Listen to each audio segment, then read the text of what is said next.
Good morning student. मैं engineer Amar Singh Rajput और ये आपका प्यारा सा चैनल केमिस्ट्री वल्लभ भाई इंजीनियर अमर सर, जिसमें बेटा सबसे पहले आप इसे लाइक शेयर और सब्सक्राइब कर दीजिए क्योंकि और बेल आइकन को दबाना बिल्कुल ना भूलें क्योंकि जो भी अब आगे के अपडेट आए तो वो आपको मिल जाए। तो कल हमने इसके फर्स्ट पार्ट में बात किया था ठोसी अवस्था के ही कुछ टॉपिक्स के बारे में। टॉपिक्स क्या थे? द्रव्य के बारे में बताया गया था, ठोसों के प्रकार, क्रिस्टलीय ठोस, अक्रिस्टलीय ठोस, उसके बाद बहुरूपता, समरूपता, समाकृति और बंधों के आधार पर ठोसों की व्याख्या बताई गई थी, जिसमें आणविक ठोस, परमाणुविक ठोस, आयनिक ठोस और चालक ठोस मतलब धात्विक ठोस के बारे में बताया गया था। और अगला टॉपिक डिस्कस किया गया था क्रिस्टल जालक यानी क्रिस्टल लैटिस, एकक सेल, एकक कोशिका, जिसमें एकक कोशिका में हमने बताया था कि एकक कोशिकाएं दो प्रकार की होती हैं, आद्य एकक कोशिका और केंद्रित एकक कोशिका। आद्य एकक कोशिका, केंद्रित एकक कोशिका तीन प्रकार की होती हैं। केंद्रित एकक कोशिका बेटा तीन प्रकार की मैंने बताया था। उसमें पहली थी कि बॉडी सेंटर क्यूबिक सेल, काय केंद्रित एकक कोशिका, काय केंद्रित एकक कोशिका या अंतः केंद्रित एकक कोशिका, काय केंद्रित एकक कोशिका। दूसरी मैंने बोला था कि फलक केंद्रित एकक कोशिका, तीसरी मैंने बोला था अंध केंद्रित एकक कोशिका। और आज का मेरे टॉपिक बोला गया था कि आज जो हम पढ़ाएंगे कि जो एकक कोशिका 7 टाइप्स की जो भी प्रिमिटिव यूनिट सेल्स होती हैं, तो इस 7 टाइप्स की जो प्रिमिटिव यूनिट सेल्स होती हैं आज हम इनके बारे में चर्चा करेंगे कि कितनी होती है प्रिमिटिव यूनिट सेल्स 7 टाइप की। अब 7 टाइप की कौन कौन सी होती है पहले मैं डिस्कस कर दूंगा, उसके बाद इनकी माप यानी इनको कैसे पहचानेंगे, इनमें क्या वेरिएशन होते हैं, कैसे में पता चलता है कि ये एक दूसरे से डिफरेंट हैं, उसके बारे में डिस्कस करेंगे। यानी कि कोण लंबाई के बेसिस पे देखेंगे, इनके छी कोण के बेसिस पे देखेंगे और इनसे जो भी संभव विविधताएं हैं कि कौन सी यूनिट सेल कौन सी बीसीसी को कौन सी बीसीसी बन रही है, एफसीसी बन रही है या अंत केंद्रित एकक कोशिका ईसीसी बन रही है, जो भी हमको डिस्कस करना है कि कितनी विविधताएं इन यूनिट सेल में के द्वारा बनाई जा सकती हैं। ठीक बेटा, और इनके एग्जांपल्स डिस्कस करेंगे। तो सबसे पहले हम जानेंगे कि 7 टाइप की यूनिट सेल होती क्या है। इसके लिए बेटा शॉर्ट ट्रिक देखिए। शॉर्ट ट्रिक है C2 हर means C means cubic, C means बेटा cubic, T means tetragonal, T means tetragonal,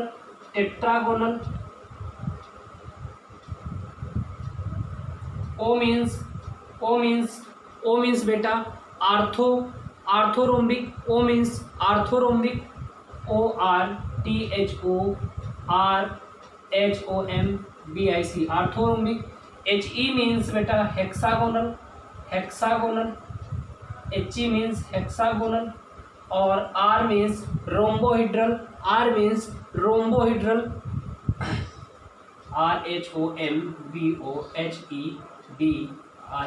उसके बाद मोनोक्लिनिक एंड ट्राइक्लिनिक, यानी कि इसके बाद है monoclinic and triclinic.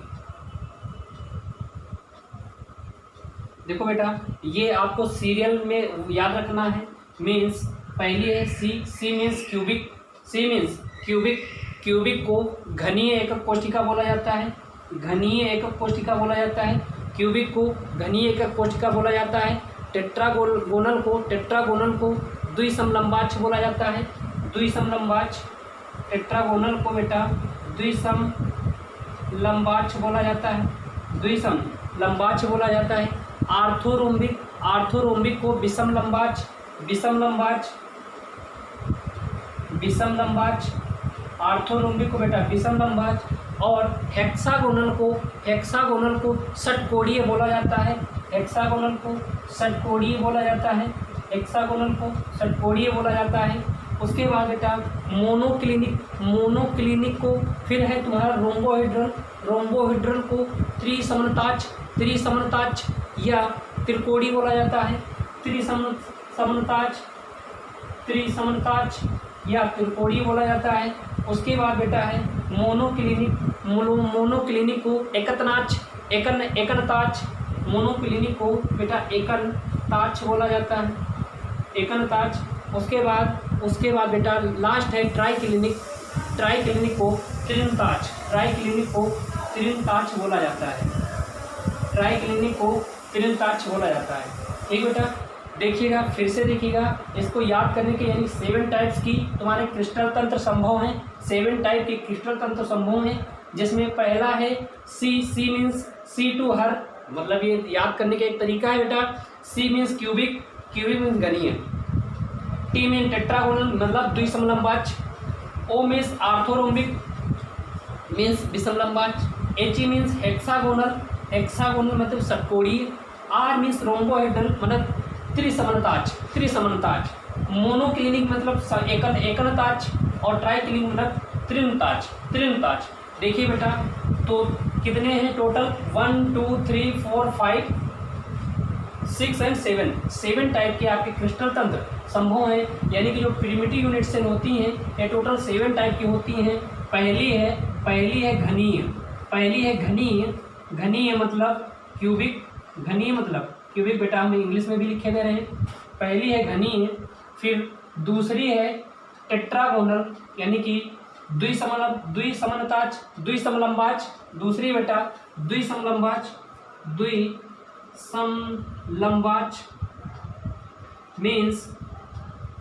Means tetragonal. अगली है बेटा ऑर्थोरोम्बिक मीन्स विषमलंबाज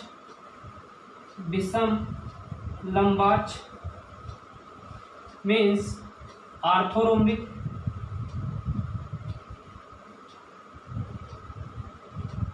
फिर अगली है हेक्सागोनल मीन्स षटकोणीय हेक्सागोनल। उसके बाद नेक्स्ट है बेटा रोम्बोहेड्रल मीन्स त्रिसमनताज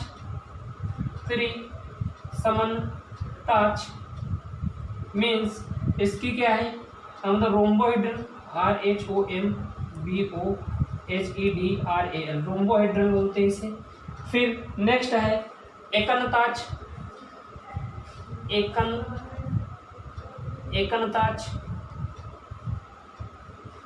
मतलब मोनोक्लिनिक। नेक्स्ट इज त्रिनताज मीन्स ट्राइक्लिनिक। ठीक बेटा, यानी कि टोटल हो गई, ये पहली है, ये दूसरी है, ये तीसरी, यानी क्रिस्टल तंत्र हमारे ये। ठीक है बेटा, तीसरी, चौथी, फिर पांचवी, छठी, यानी सातवीं, यानी 7 प्रकार के प्रिमिटिव यूनिट सेल संभव हैं। अब देखिएगा बेटा कि अब इनको कैसे, इनकी कोर लंबाई की बेसिस पे कैसे एक दूसरे से अलग हैं, उसके लिए एक ट्रिक वाइज ही बेटा ये पूरा सारा का सारा मैं ट्रिक वाइज ही पढ़ाऊँगा कि आपको कभी कोई दिक्कत ना हो बेटा रटने में, क्योंकि एक बार रट जाएगा उसके बाद आपके माइंड में रहेगा। कहीं से भी कोई क्वेश्चन आगे तुम्हारे बोर्ड में तो शायद कम ही पूछा जाता है, लेकिन तुम्हारे कॉम्पिटिटिव एग्जाम्स में 1-2 क्वेश्चन अगर मिल जाए तो आप उन्हें 100% कर पाएँ, जिसके लिए बेटा कुछ चीज़ें जानकारी में आवश्यक हैं।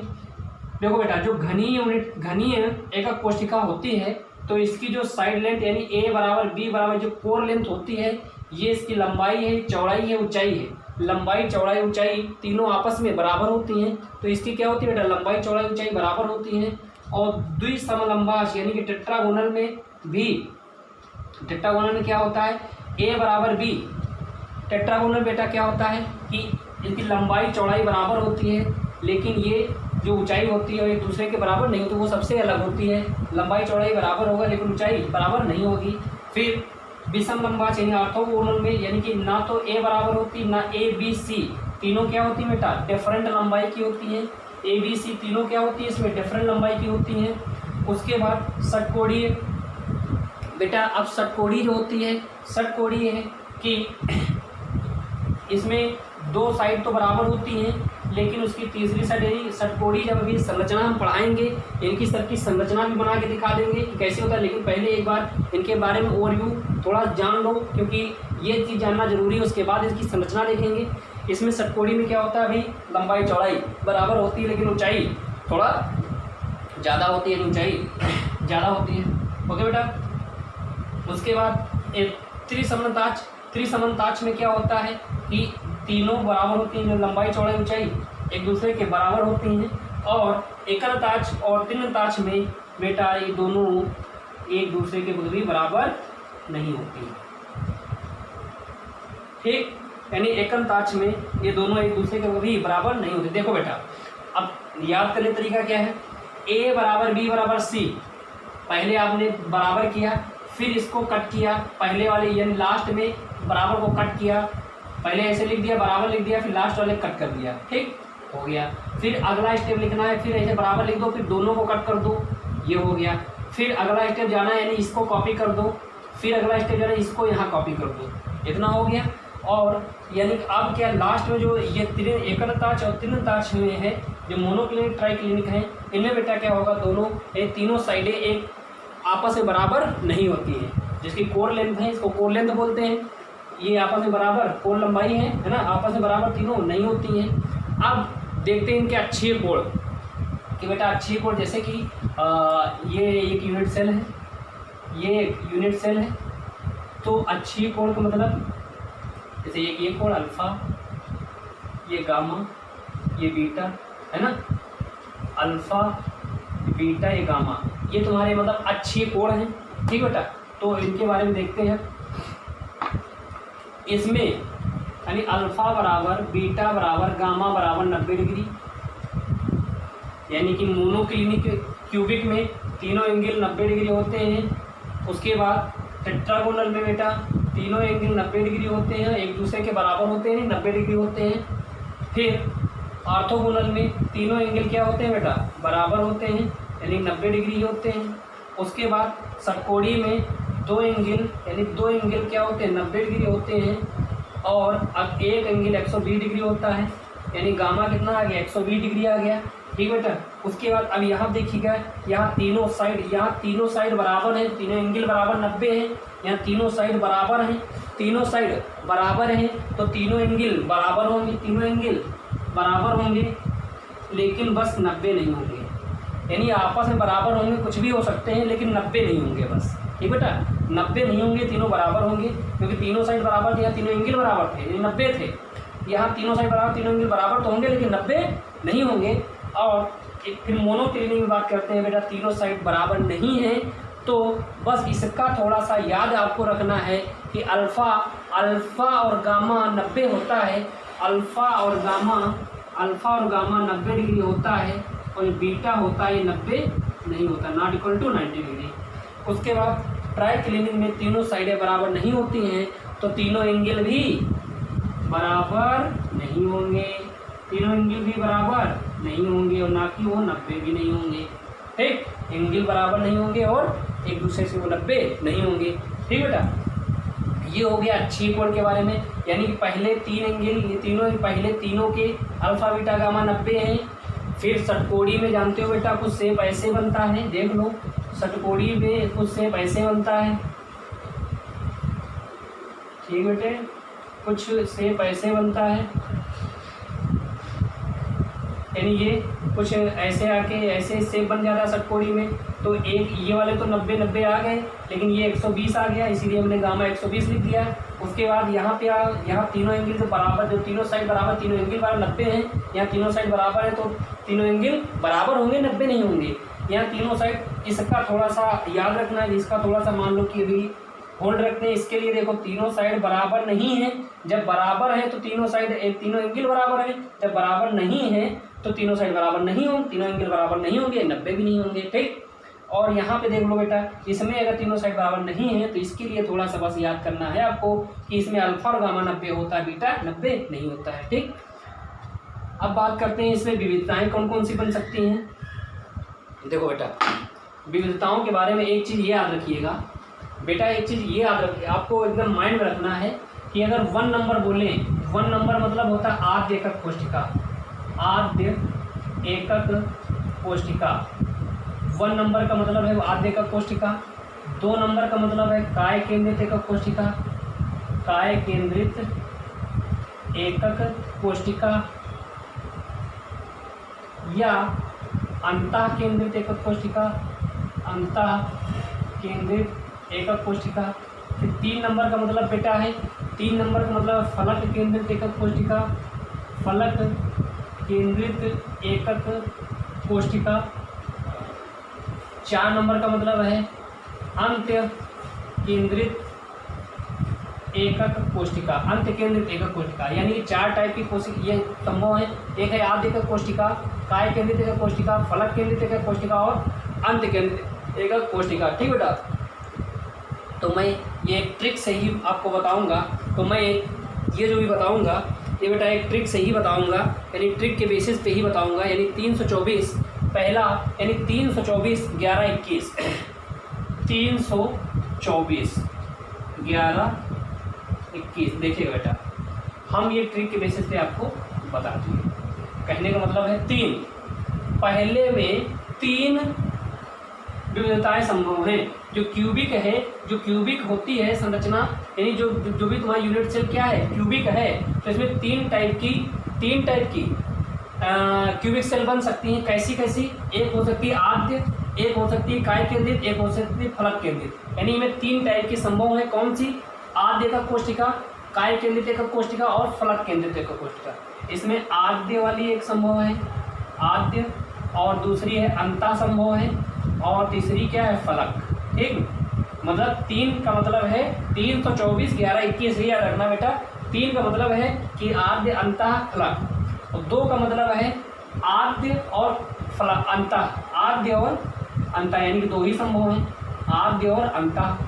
4 का मतलब है इसमें चारों संभव है, इसमें चारों, यानी आद्य, अंतः, फलक और लास्ट वाली बेटा है तुम्हारी अंत्य। इसमें क्या है? चारों संभव है। अब देखो बेटा, एक मतलब आद्य आद्य, इसमें आद्य का कोष्ठिका ही संभव है, इसमें भी आद्य का कोष्ठिका ही संभव है। और बेटा देखिएगा, इसमें 2 है, 2 का मतलब एक तो आद्य संभव है, एक तो आद्य संभव है, बस यही वाला मैंने कहा। इसमें थोड़ा याद रखना पड़ेगा, एक आद्य संभव है, एक चौथा वाले यानी अंत्य संभव है। इसमें आद्य और अंत्य एक कोष्ठिका ही संभव है, और इस लास्ट वाले में आद्य ही एक कोष्ठिका संभव है, आद्य का कोष्ठिका ही संभव है। ठीक, यानी 324 11 21। 3 का मतलब 3 शुरू की 3, 2 का मतलब शुरू की 2, 4 का मतलब शुरू की 1 पूरी 4, 1 का मतलब शुरू की 1 1 की 1। यहाँ पे 2 यानी पहली लास्ट है, बस इसमें थोड़ा मैंने स्टार लगाया। इसका मतलब क्या है बेटा कि इसमें थोड़ा सा दिक्कत है, बस ये याद करने का तरीका है बेटा। इसको आप आराम से अपने माइंड में रख सकते हो। ठीक है, और लास्ट में क्या है? ये होगा, यानी 324 11 21, ये आपको ऐसे पढ़ना है। अब इसके बेटा एग्जाम्पल देखते हैं कि जो क्यूबिक यूनिट सेल होती है, जो भी तुम्हारा क्रिस्टल तंत्र है क्यूबिक के लिए, कि किस किस क्रिस्टल में पाए जाते, कैसे, यानी तुम्हारे भाई जो प्रकृति में कैसे क्रिस्टल में पाया जाता है। यानी NaCl और जिंक ब्लेंड कापर, ये किस में पाया जाता है? NaCl में, फिर जिंक ब्लेंड में और कापर में। किस में पाए? NaCl, जिंक ब्लेंड और कापर, जिंक ब्लेंड और कापर में। ठीक, फिर तुम्हारा बेटा द्विसमलंबाज यानी टेट्रागोनल है, tetragonal white tin SnO2 TiO2, white tin SnO2 TiO2, ये किस में पाया जाएगा? व्हाइट टिन SnO2 TiO2 और CaSO4 में पाया जाता है। उसके बाद बेटा आर्थोरोम्बिक जो होता है, यानी कि विषम लंबाज किस में होता है? ये बेटा रोम्बिक है, यानी रोम्बिक सल्फर में होगा। ठीक, किस में होगा बेटा? रोम्बिक सल्फर में होगा। और पोटेशियम नाइट्रेट में, यानी रोम्बिक सल्फर और पोटेशियम नाइट्रेट में पाया जाता है बेटा। यानी पोटेशियम नाइट्रेट और रोम्बिक सल्फर में ऐसे क्रिस्टल जालक संभव हैं। यदार्थ टाइप का हो गया, अंतः या फलक या कैसे भी। यानी कि जो इनकी प्रिमिटिव यूनिट सेल कुछ ऐसे टाइप की होगी, ठीक है बेटा। और फिर तुम्हारा है षटकोणीय। षटकोणीय जो एकक कोशिका है, यानी ग्रेफाइट में देखे ही हो, ग्रेफाइट में होता है, जिंक ऑक्साइड में होता है, और ZnCdS ग्रेफाइट में। इसका तो बेटा बहुत चर्चित एग्जाम्पल है कि ग्रेफाइट में होता है। ये किस में होता है? ग्रेफाइट में, डायमंड में, ठीक है।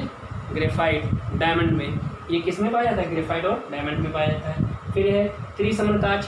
त्रिसमताज यानी कि रोम्बोहेड्रल। रोम्बोहेड्रल जो बेटा होता है ये कैल्साइट और सिनेबार। सिनेबार क्या होता है? HgS। कैल्साइट क्या होता है? CSO3। कैल्साइट और सिनेबार, कैल्साइट और सिनेबार, CALCIT, कैल्साइट और सिनेबार। कैल्साइट बेटा CaCO3, CO3 कैल्शियम कार्बोनेट, और सिनेबार जो होता है HgS है। ये बेटा CaCO3 है, CaCO3, और ये क्या है? HgS। ओके।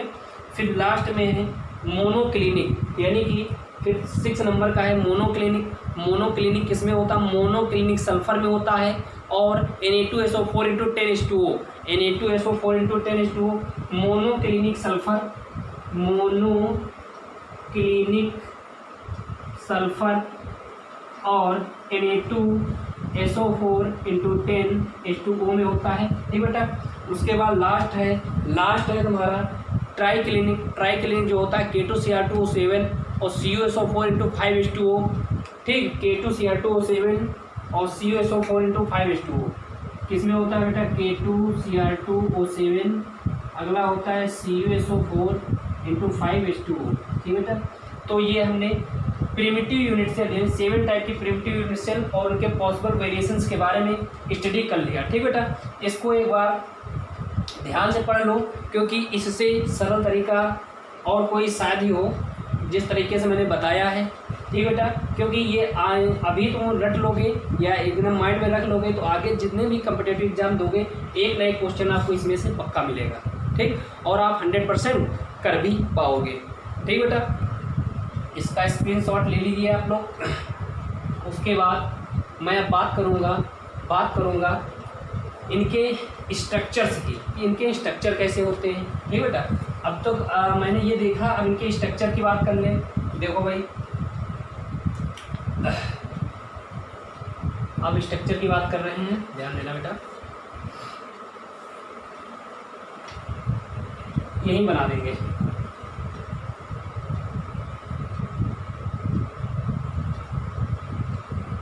देखिएगा भैया। यानी कि हमने कहा कि घनीय में क्या होता है? A, B, C तीनों बराबर होती हैं। घनीय एकक कोशिका में क्या होती है कि घनीय एकक कोशिका कुछ ऐसे टाइप की बनती है, ठीक बेटा, ऐसे। ये तुम्हारी क्या हो गई? घनीय एकक कोशिका, यानी अल्फा बीटा गामा बेटा क्या हो गए? 90 डिग्री हो गए। अल्फा बीटा गामा क्या हो गए? 90 डिग्री हो गए। जैसे अब यूँ बात करो कि बेटा जो तुम्हारा बीटा एंगल है, जैसे कि ये बीटा हो गया, ठीक, ये गामा हो गया, ये अल्फा हो गया, ठीक। यानी अल्फा बीटा गामा इसमें क्या होते हैं? आपस में 90 डिग्री होते हैं, ठीक भैया। अल्फा बीटा गामा क्या होते हैं? यहाँ मानो ये तुम्हारा हो गया अल्फा, ये हो गया बीटा, ये हो गया गामा। ये सब क्या है? 90 डिग्री है। A, B, C ये तीनों बेटा बराबर हैं। A बराबर B बराबर C, तीनों साइड बराबर हैं, तो ये क्यूबिक हो गई। उसके बाद तुमको ये वाली बनाना है, यानी 2 साइड तो बराबर हैं, 2 साइड यानी कि लंबाई चौड़ाई बराबर बनानी है। उसके बाद ऊंचाई अलग कर सकते हो, ठीक भैया। देखो भाई,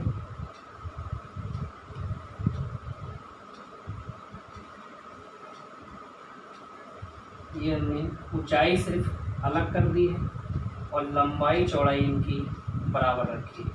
यानी ये वाली लेंथ, ये और ये दोनों बराबर हैं, और ऊंचाई इनकी देखो अलग है। ऊंचाई कैसी है? अलग है, यानी अल्फ़ा, ये बीटा और ये गामा, ठीक।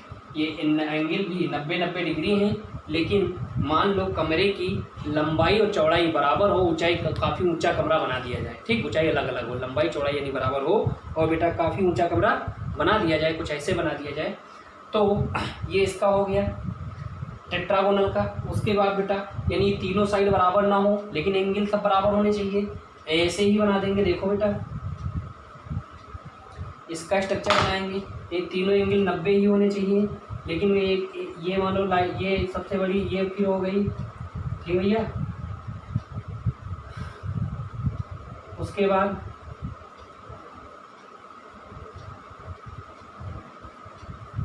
ये साइड, ये वाली साइड, ये देखो इससे ये डिफरेंट है, ठीक,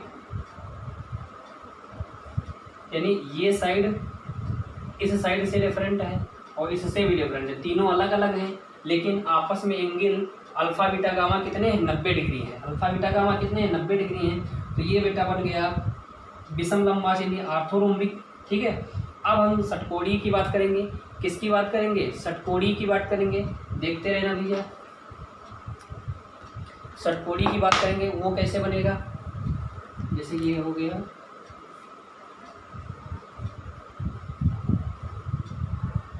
ठीक भैया, ऐसे ये बनाएंगे। फिर यानी कि षटकोणीय स्ट्रक्चर बना रहे हैं, ठीक भैया।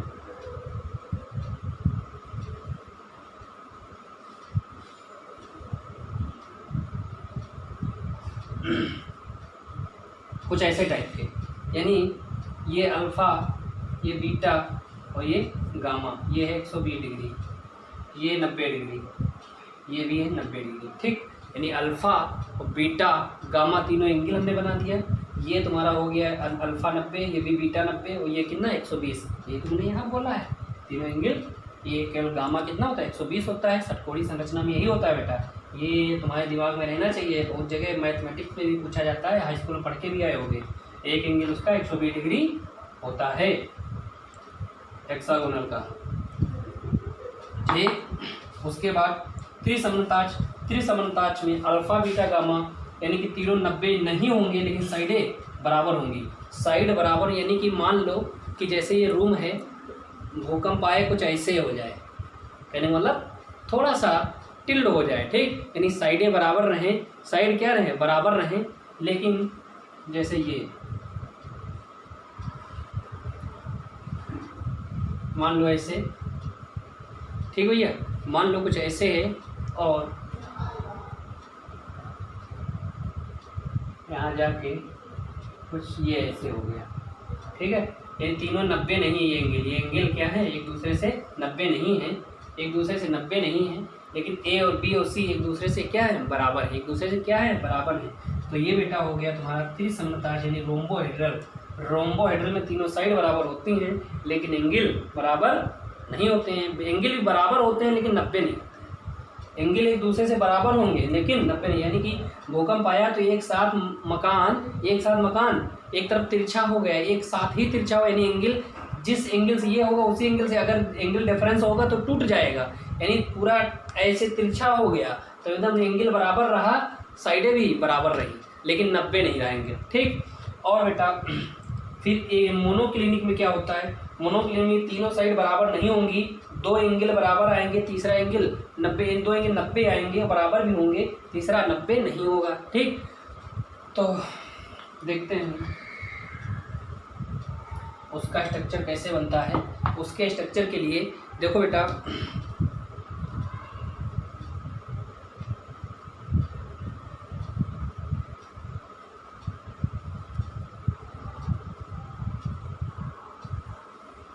कुछ ऐसे बना दो ये, ठीक। ये हो गया यानी कि दो, कोई साइड भी आपस में बराबर नहीं है, ये ए है, ये बी है, ये सी है, ये भी बराबर नहीं है।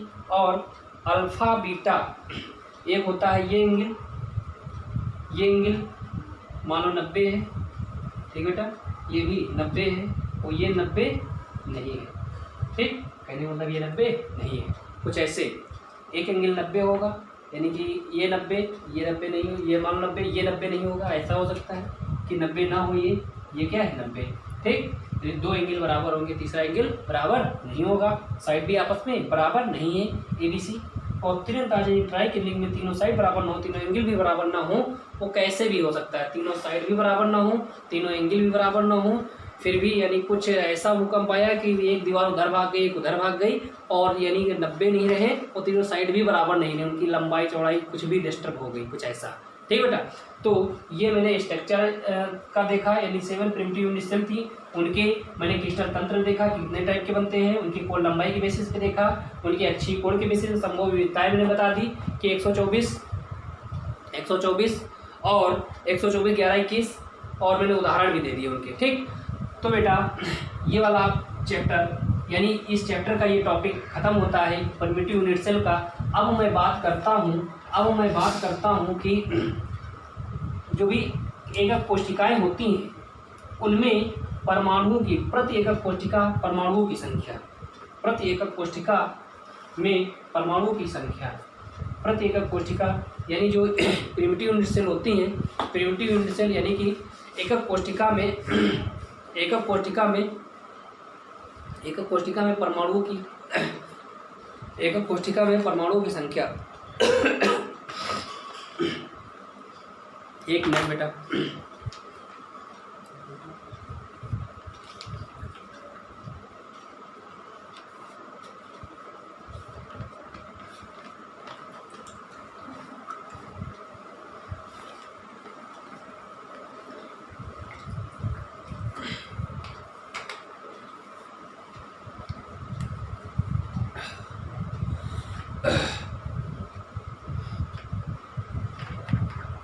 चलिए बेटा। ठीक, यानी एकक कोशिका में अवयवी कणों की संख्या, यानी कि एकक कोशिका में अवयवी कणों की संख्या। हेडिंग है एकक कोशिका में अवयवी कणों की संख्या। एकक कोशिका में अवयवी कणों की संख्या, जो यूनिट सेल होती हैं इनमें कितने अवयवी कणों का मतलब होता है बेटा कि परमाणु, कितने इसमें परमाणु होते हैं। ठीक, जैसे पहली हम बात कर रहे हैं आद्य एकक कोशिका। पहली क्या है?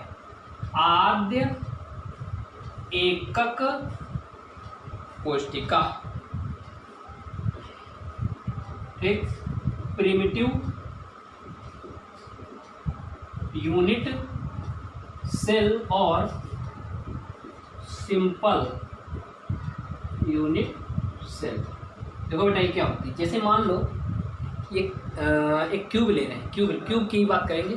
क्यूब ले रहे हैं, क्यूब में होगा क्या कि तीनों साइडें क्या होंगी, आपस में क्या बेटा होती हैं, बराबर होती है। तीनों एंगल भी उनके बराबर होते हैं, तीनों साइड भी बराबर होंगी और तीनों एंगल एक दूसरे से बराबर होते हैं, और तीनों साइड बराबर होते हैं, तीनों एंगल बराबर होते हैं, 90 डिग्री होते हैं। और इसके हर एक कॉर्नर पे एक एक एटम रखा हुआ होता है। ये टोटल 8 कॉर्नर संभव होते हैं, 8 कॉर्नर पे एक एक एटम ऐसे रखा हुआ होता है। अब ये देखिएगा जो 8 कॉर्नर हैं, जैसे मान लो एक रूम ये बना है, मतलब जिस रूम में मैं पढ़ा रहा हूँ, एक ये रूम है, इसके जस्ट इस दीवार के बगल में एक रूम बना है, और इस रूम की 4 दीवारें हैं, इन चारों दीवार के बगल में एक एक रूम बने हैं। ठीक बेटा, इस रूम को कितने रूम घेरे हैं? 4 रूम। इस दीवार के बगल में एक रूम, इस दीवार के बगल में हमारी जो पीछे की दीवार इसके बगल में, यानी 4 रूम हो गए। ठीक, यानी इस रूम को घेरने वाले 4 रूम ये हो गए। ठीक, और ये रूम पूरी तरह से कब घिरेगा? जब इसके ऊपर और 4 रूम बन जाए, इसके नीचे भी 4 रूम बन जाए। यूँ समझो, मान लो ये कोना है, इस वाले दीवार में, इस वाले रूम में एक कोने को कितने रूम घेरेंगे, कितने रूम घेर सकते हैं? एक तो ये रूम है ही है, इसके बगल में एक रूम वो, और इसके जस्ट बराबर में एक रूम, उसके जस्ट बराबर एक रूम, 4 रूम तो इस कोने के ये हो गए, 4 इसके ऊपर हो गए। एक टोटल कितने रूम घेर लिए इसको? 8। यानी इस वाले एक एटम को कितनी यूनिट सेल घेरेंगी? एक यहाँ पे मान लो एटम रखा है, इस एटम को कितनी यूनिट सेल घेरेंगी? एक तो बेटा ये फेस है, इसके पीछे एक यूनिट सेल रखी है, एक तो ये फेस है, इस फेस के पीछे एक यूनिट सेल रखी है, एक ये फेस है, इस फेस के पीछे यूनिट सेल रखी है, एक ये फेस है। ठीक, इस फेस के पीछे यूनिट सेल रखी है, और इनके जस्ट ऊपर, पीछे वाले के ऊपर एक यूनिट सेल रखी है, इसके बगल में एक यूनिट सेल, इसके ऊपर एक यूनिट सेल रखी है, इस वाले फेस के ऊपर एक यूनिट सेल रखी है, यानी एक कोने को टोटल 8 कमरे, ये समझो 8 यूनिट सेल घेरती हैं। किसी एक यूनिट सेल के एक कॉर्नर को टोटल 8 यूनिट सेल घेरती हैं, यानी जो एक एटम रखा हुआ होगा ये टोटल 8 यूनिट सेल में पार्टिसिपेट करता होगा। यानी पूरा एक एटम, कहने का मतलब पूरा एक एटम एक परमाणु, मान लो यहाँ पे कोई परमाणु रखा है और रखा है आयन रखा है, तो कितने पूरे 8 यूनिट सेल में घेरेंगे, 8 यूनिट सेल में पार्टिसिपेट करेगा। तो एक यूनिट सेल में कितना पार्ट आया, अगर 8 यूनिट सेल में एक परमाणु, पूरा एक परमाणु आ रहा है, तो एक यूनिट सेल में कितना पार्ट आए, एक यूनिट सेल में 1/8 परमाणु आएगा। यानी एक परमाणु का 1/8 भाग किसी एक यूनिट सेल में आता है।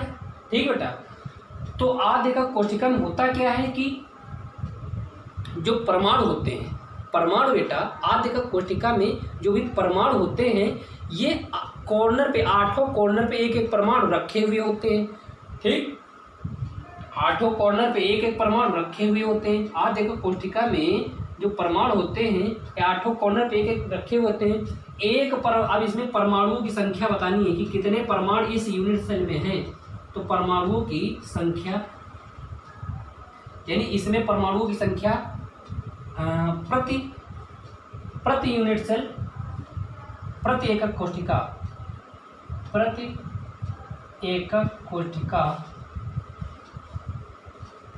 परमाणु की संख्या, प्रति एकक कोशिका में एक एकक कोशिका में कितना भाग आया परमाणु का। भाई 1/8 कितने हैं टोटल, 8 का 1/8, यानी कि एक परमाणु आया, यानी कि एक परमाणु के बराबर वॉल्यूम कंटेन हुआ।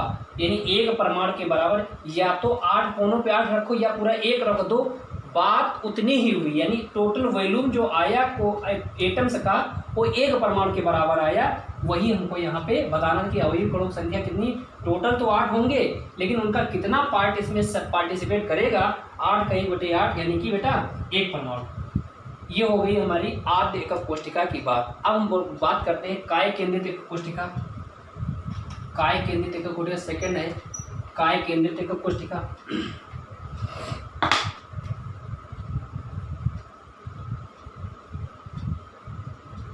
काय केंद्रित एकक कोशिका, बेटा काय को अंतः केंद्रित भी बोला जाता है। अंतः केंद्रित एकक कोशिका, अंतः केंद्रित एकक कोशिका means body centred unit cell, body centred unit cell. देखो बेटा इसमें क्या होता है कि जो एकक कोशिका होती है, एकक कोशिका के 8 कोनों पर, 8 कॉर्नर पर एक एक परमाणु रखा हुआ होता है, एक परमाणु रखा हुआ होता है, एक परमाणु रखा हुआ होता है। उसके बाद फिर है अंतः केंद्रित काय मतलब बॉडी। इसकी बॉडी में ये बीच में एक परमाणु बड़ा सा रखा हुआ होता है, यानी पूरे कमरे की ये मानो ये कमरा है, इस कमरे के बीच में एक बड़ा सा परमाणु रखा हुआ, 8 कोनों पे एक एक परमाणु रखा है। इस तरह से रखा है कि 8 कोनों परमाणु इस बीच वाले को टच कर रहे हैं। कहने वाला एहसास करो बेटा, 3D में नहीं बना सकते। मान लो ये बीच में जो रखा है इन 8 को टच कर रहा है ऐसा, तो इसमें भाई ये 8 जो कॉर्नर वाले होते हैं कितना पार्टिसिपेट करते हैं, 1/8। तो इसमें प्रति एकक कोशिका परमाणु की संख्या बराबर कितनी होगी, 8 कॉर्नर है, 8 कॉर्नर का 1/8 होता है बेटा, 8 कॉर्नर का 1/8 पोर्शन, और पूरा एक रखा है प्लस 1, यानी ये कट गया, यानी कि 2, यानी 2 परमाणु के बराबर वॉल्यूम कंटेन किया। किसने, अगर जब अंतः केंद्रित एकक कोशिका की बात करते हैं तो उसके बीच में यानी उसके वॉल्यूम में 2 परमाणु के बराबर वॉल्यूम कंटेन किया जाता है, वो शेष खाली रहता है। ठीक, अब बेटा हम खाली कंटेन करने की बात कर रहा हूँ, अभी मैं जब पैकिंग फ्रैक्शन निकालूंगा तब इसकी पूरी बात समझ में आएगी क्यों सर ऐसा कराया गया है या ऐसा क्यों कराया गया था। तो पहले आप बस पॉइंट टू पॉइंट में बताते चल रहा हूँ, उसको बस दिमाग में रखते चलिए, इसकी भाई आगे यूटिलाइजेशन आएगी जब हम कैलकुलेट करेंगे। ठीक, फिर अगला हम बात करते हैं बेटा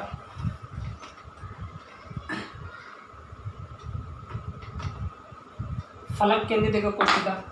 अगला हम बात करते हैं तीसरा नंबर, फलक केंद्रित एकक कोशिका।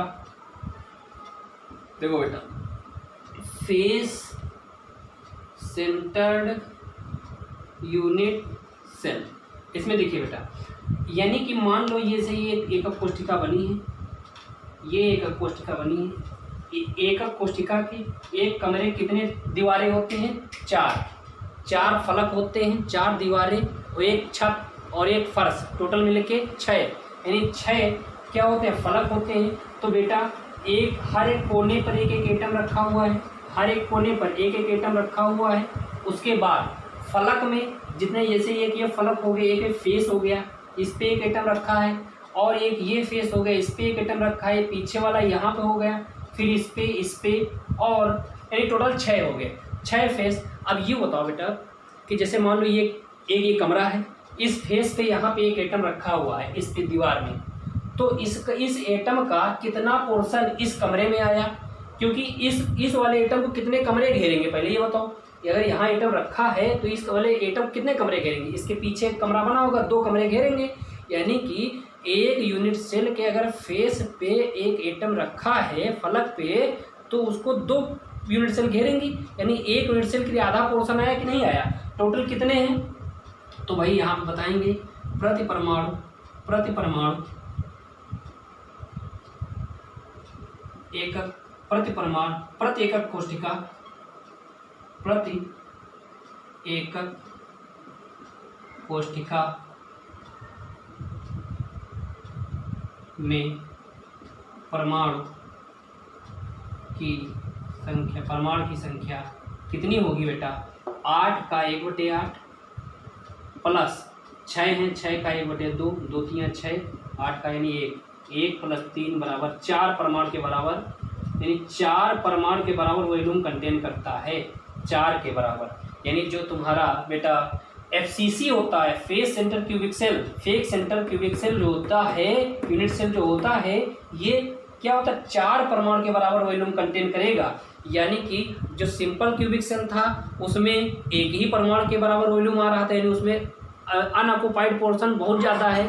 फिर तुम्हारा आए थे बॉडी सेंटर पे, बात किए थे बॉडी सेंटर पे, उसमें 2 परमाणु आए थे, यानी कि उसमें भी अनऑक्युपाइड पोर्शन ज़्यादा था।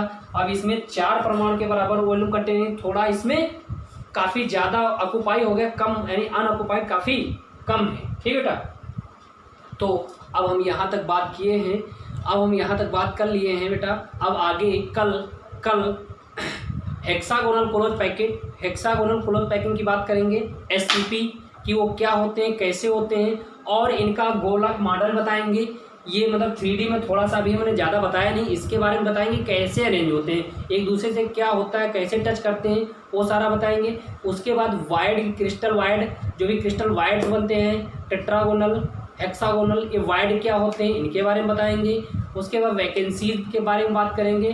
ठीक है बेटा, इसके न्यूमेरिकल NCERT के देखेंगे, क्योंकि NCERT के सारे न्यूमेरिकल मेरे हिसाब से कर लिए जाएँ, वही अब बोर्ड में पूरे उठा के रख दिए जाते हैं। मैं एक भी चीज़ छोड़ूंगा नहीं, अपने वीडियो में हर चीज़ बताऊंगा।